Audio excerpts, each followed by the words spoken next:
Hello everyone, I hope you all are well. আজকের ক্লাসে আমরা ফন্ট গ্রুপের সকল টুলস গুলার ব্যবহার দেখব, পাশাপাশি ক্লিপবোর্ড গ্রুপের সকল টুলস গুলার ব্যবহার দেখব। আচ্ছা দেখেন, এখানে ক্লিপবোর্ড গ্রুপে আছে পেস্ট, কাট, কপি, ফরম্যাট প্রিন্টার। আচ্ছা আমরা শুরুতে ক্লিপবোর্ড গ্রুপের টুলস গুলার ব্যবহার দেখে নিই।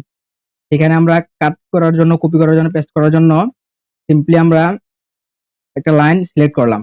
সিলেক্ট করার পর দেখেন এখানে কাট আর কপি এই দুটো টুলস অ্যাক্টিভ হয়ে গেল। শুরুতে কিন্তু এই দুটো টুলস অ্যাক্টিভ ছিল না। এখানে আমরা ড্র্যাগ করে সিলেক্ট করে নিলাম। তারপর এখানে সাপোজ আমি কপিতে ক্লিক করলাম, তাহলে আমাদের এই লাইনটি কপি হয়ে গেল। এখন আমি এই লাইনটি কোথায় পেস্ট করতে চাই, সাপোজ আমি এখানে পেস্ট করব। এখানে আমি পেস্ট করব। পেস্ট করার জন্য আমি এখানে পেস্টে ক্লিক করলে এই লাইনটা এখানে পেস্ট হয়ে গেল। কারণ আমি যতবার ইচ্ছা ততবার আমি এই লাইনটিকে চাইলে পেস্ট করতে পারি। সিম্পলি আমি এখানে পেস্টে ক্লিক করলে এই লাইনটি পেস্ট হয়ে যাবে। চাইলে আবার এটাকে পেস্ট করতে পারি, পেস্টে ক্লিক করলেই পেস্ট হয়ে যাবে। আচ্ছা তারপর দেখেন আমাদের এখানে আমি কপি আর পেস্ট শেষ, এখন কাট। এখন সাপোজ এই লাইনটাকে আমি কাট করব। শুরুতে আমি বোল্ড করে নিলাম, কালার দিয়ে নিই। দেখেন আমি এই লাইনটাকে কাট করতে চাচ্ছি, তো সিম্পলি আমি এই লাইনটাকে সিলেক্ট করলাম। সিলেক্ট করে এখানে কাটে ক্লিক করলাম, দেখেন এই লাইনটি কাট হয়ে গেল। এখন আমি এটাকে কোথায় পেস্ট করতে চাই, আমি এখানে পেস্ট করলে, পেস্টে ক্লিক করলে এই লাইনটা এখানে পেস্ট হয়ে যাবে। এখানে কাট করলে আমাদের কপি করার ক্ষেত্রে আমরা যখন সিলেক্ট করে কপি করি আমাদের লাইনটি কিন্তু থেকে যেত, তো কাট করলে আমাদের লাইনটি আর সেখানে থাকবে না, লাইনটি এখান থেকে একবারে কেটে যাবে। কেটে আমি যেখানে পেস্ট করলাম এই যে এখানে চলে গেছি, তাহলে এটাকে আমি আবারও পেস্ট করতে পারি। সিম্পলি আমি পেস্টে ক্লিক করলেই পেস্ট হয়ে যাবে। তো যতবার ইচ্ছা ততবার পেস্ট করতে পারি। পেস্ট করলাম। আর আপনারা কপি করার জন্য পেস্ট এবং কাট করার জন্য কিবোর্ড শর্টকাট আছে। এখানে পেস্ট হচ্ছে কন্ট্রোল বি, আর কপি হচ্ছে কন্ট্রোল সি, আর কাট হচ্ছে কন্ট্রোল এক্স। আপনার মাউস হোভার টুলস গুলোর উপর মাউস হোভার করলে আপনারা দেখতে পাবেন কিবোর্ড শর্টকাট গুলো। আচ্ছা ফরম্যাট প্রিন্টার আমি পরবর্তীতে দেখাচ্ছি। আচ্ছা তারপর এখানে হচ্ছে ফন্ট স্টাইল।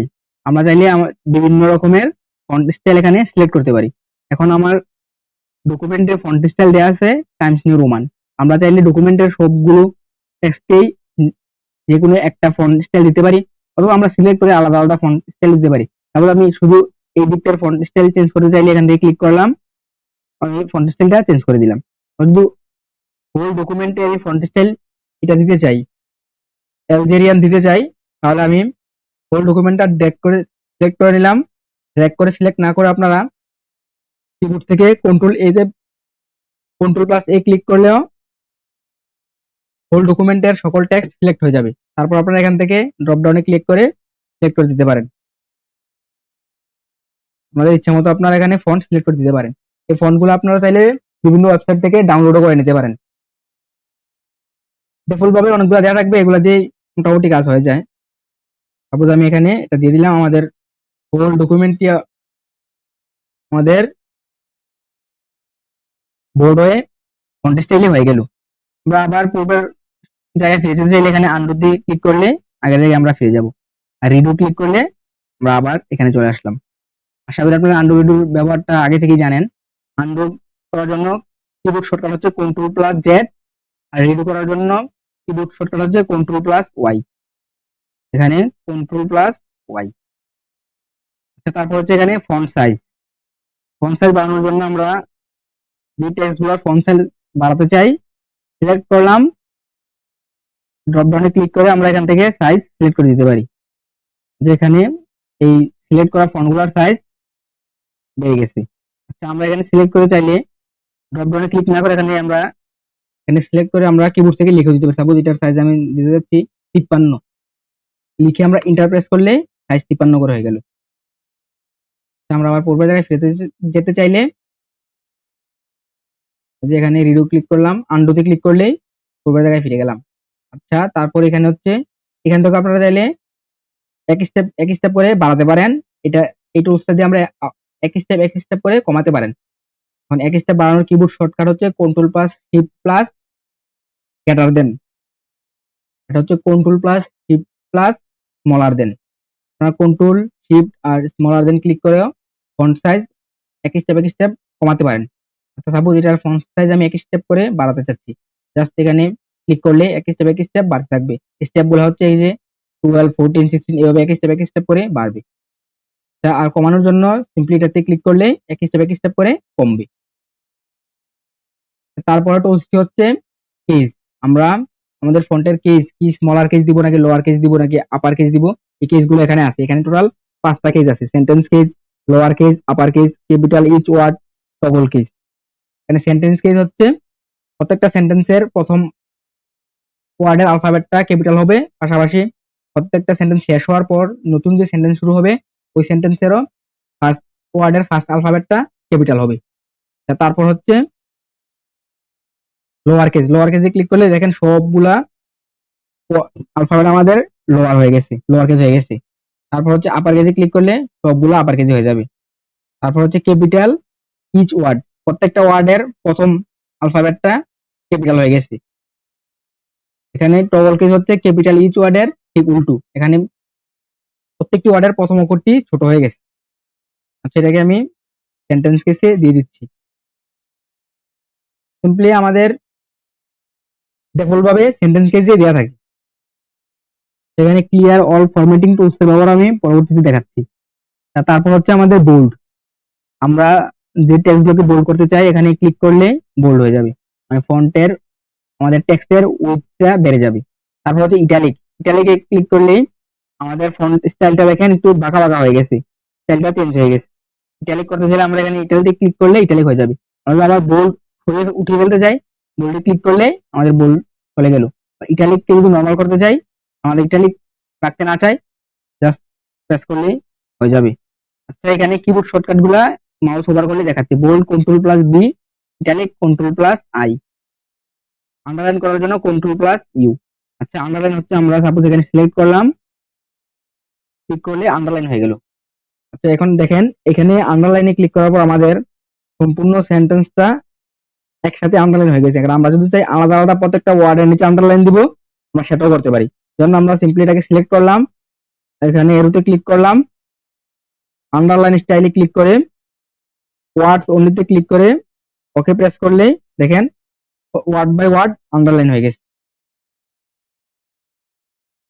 তারপর আমরা আন্ডারলাইন সাপোজ উঠাই দিতে চাইলে এখানে ক্লিক করলে উঠে গেছে। আচ্ছা তারপর হচ্ছে স্ট্রাইক থ্রুতে ক্লিক করলে দেখেন আমাদের লেখাগুলো মাঝখান বরাবর কেটে গেছে। এটা নরমালি খুব বেশি ব্যবহার হয় না, যদি আপনাদের প্রয়োজন হয় ব্যবহার করতে পারেন। এটাকে আমি সরিয়ে দিচ্ছি। তারপর হচ্ছে সাবস্ক্রিপ্ট আর সুপারস্ক্রিপ্ট। আচ্ছা আমরা ম্যাথমেটিক এক্সপ্রেশন লেখার জন্য আমাদের এই দুটা প্রয়োজন হয়। সাপোজ আমি X square plus Y square লিখতে চাই, এক্স স্কোয়ার লেখার জন্য আমি ফার্স্টে সাপোজ এখানে এক্স লিখলাম, এক্স এর উপর স্কোয়ার দিতে চাচ্ছি, তাহলে আমি এখানে সুপারস্ক্রিপ্টে ক্লিক করলাম, এই যে আমাদের স্কোয়ার উপরে চলে গেল, এক্স কিউব। এখন যদি আমি প্লাস দিই X cube plus Y cube, এখন প্লাস দিলে কিন্তু আমাদের প্লাসটা উপরে উপরে উঠতেছে, সুতরাং আমি কিন্তু উপরে দিতে যাচ্ছি না। এটাকে নরমাল করার জন্য আমি আবার এখানে ক্লিক করলে নরমাল হয়ে গেছে, দেন প্লাস ওয়াই কিউব। এখন দেখেন ওয়াই প্রেস করলে কিন্তু আমাদের ওয়াই ছোট আসতেছে। যদি আমরা চাই যে আলফাবেট গুলা বড় ক্যাপিটাল হবে, তাহলে আমরা শিফটে চেপে তারপর ওয়াই প্রেস করলে দেখেন ওয়াই বড় হলো।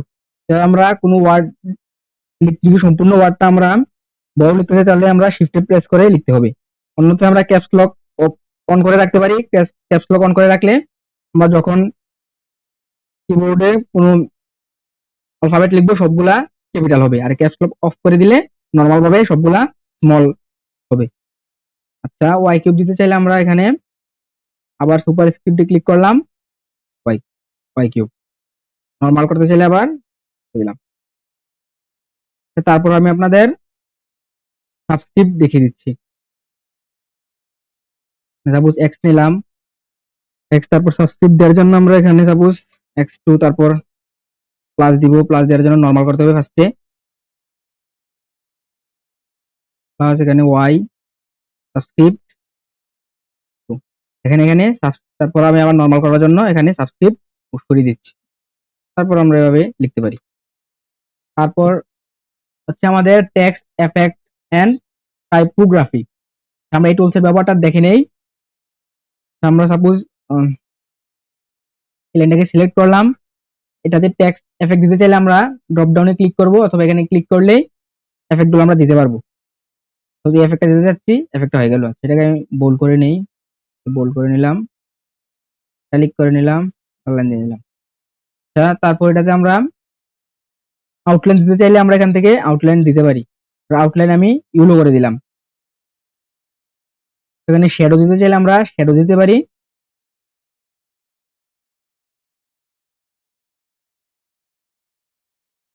আরো এফেক্ট আছে রিফ্লেকশন।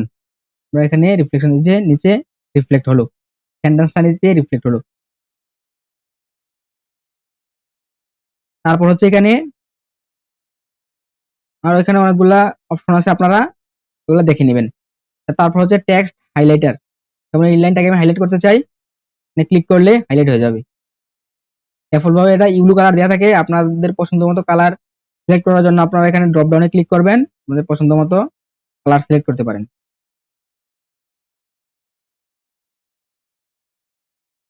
তারপর হচ্ছে ফন্ট কালার।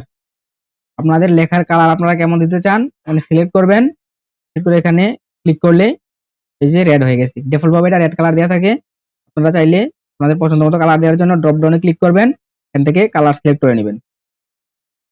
আপনাদের এখানে এখানে কালারগুলো পছন্দ না হলে এখানে মোর কালারসে যাবেন, এখান থেকে আমাদের ইচ্ছে মতো কালার আপনারা সিলেক্ট করতে পারেন। আরজিবি কালার সিলেক্ট করতে পারেন, স্ট্যান্ডার্ড কালার থেকেও কালার আপনারা সিলেক্ট করতে পারেন। যেখানে আমাদের কারেন্ট কালারটা দেখাচ্ছে, আমরা পূর্বে এই কালারটা ছিল, নিউ আমরা কোথায় সিলেক্ট করলাম, নিউ কালারটা এই যে করে দেখাচ্ছে যে কারেন্ট কালার, এটা হচ্ছে নিউ কালার। তো যে এই কালারটা আমি দিতে চাই, ওকেতে প্রেস করলেই এই যে হয়ে গেল। তারপর হচ্ছে এখানে ফরম্যাট প্রিন্টার বাকি ছিল, ফরম্যাট প্রিন্টার আর ক্লিয়ার অল ফরম্যাটিং। এখানে ফরম্যাট প্রিন্টারের কাজটা আমি দেখাই নিচ্ছি। সাপোজ এই লাইনে কিন্তু আমি এখানে অনেকগুলা ফরম্যাট করলাম। সাপোজ এটাতে বোল্ড দেয়া আছে, ইটালিক আছে, আন্ডারলাইন আছে, এমনকি বিভিন্ন রিফ্লেক্ট, বিভিন্ন এফেক্ট আছে। এই এফেক্ট গুলো যদি আমি এই লাইনে দিতে চাই, তাহলে কিন্তু আমাদের একটা একটা করে দিতে হবে। কিন্তু আমরা একটা একটা করে না দিয়েও সিম্পলি এক ক্লিকে এই টেক্সটের সবগুলো এফেক্ট এখানে দিতে পারি। এই জন্য আমরা ফার্স্টে সিলেক্ট করে নিলাম, ফরম্যাট প্রিন্টারে ক্লিক করলাম, দেখেন আমার কার্সারটা ব্রাশের মতো হয়ে গেল। তারপর আমি এটাকে সেট করে নিলে এই যে সম্পূর্ণ এটার মধ্যে যে যেই এফেক্ট গুলো ছিল সবগুলা এফেক্ট এটার উপর অ্যাপ্লাই হয়ে গেল। এখন দেখেন একবার আমি ড্র্যাগ করে ছেড়ে দেওয়ার পর কিন্তু আমার ব্রাশটা চলে গেছে। এখন যদি আমি সবগুলাতে দিতে চাই, যে সাপোজ এখানে দিতে চাই, তারপর এই দুইটা লাইন বাদ দিয়ে এখানে দিতে চাই, তাহলে কিন্তু আমরা এখানে ডাবল ক্লিক করতে হবে। সাপোজ আমি এখানে ক্লিক করলাম, ফরম্যাট প্রিন্টারে ডাবল ক্লিক করলে এখানে লক হয়ে যাবে। যে দেখেন ফরম্যাট প্রিন্টারটা লক হয়ে গেছে আমার কার্সারে। এখন আমি ইচ্ছে মতো যে সব জায়গাতে এটা অ্যাপ্লাই করতে, সাপোজ আমি এই লাইনে অ্যাপ্লাই করলাম, যে হয়ে গেল। সাপোজ এই লাইনে অ্যাপ্লাই করব, হয়ে গেল। সাপোজ আমি এই লাইনে অ্যাপ্লাই করব, হয়ে গেল। তারপর এটাকে ক্লিক করে দিলে আবার নরমাল হয়ে যাবে, যে আমার কার্সারটা আবার নরমাল হয়ে গেল। হ্যাঁ, তারপর হচ্ছে এখানে clear all formatting. Clear all formatting এর জন্য আমরা ফার্স্টে এটা থেকে ক্লিয়ার করতে চাই, সিলেক্ট করে নিলাম। এখানে ক্লিক করলে এটাতে যতগুলা টেক্সট এফেক্ট ছিল, যত স্টাইল ছিল, সব স্টাইল এক ক্লিকেই চলে গেছে।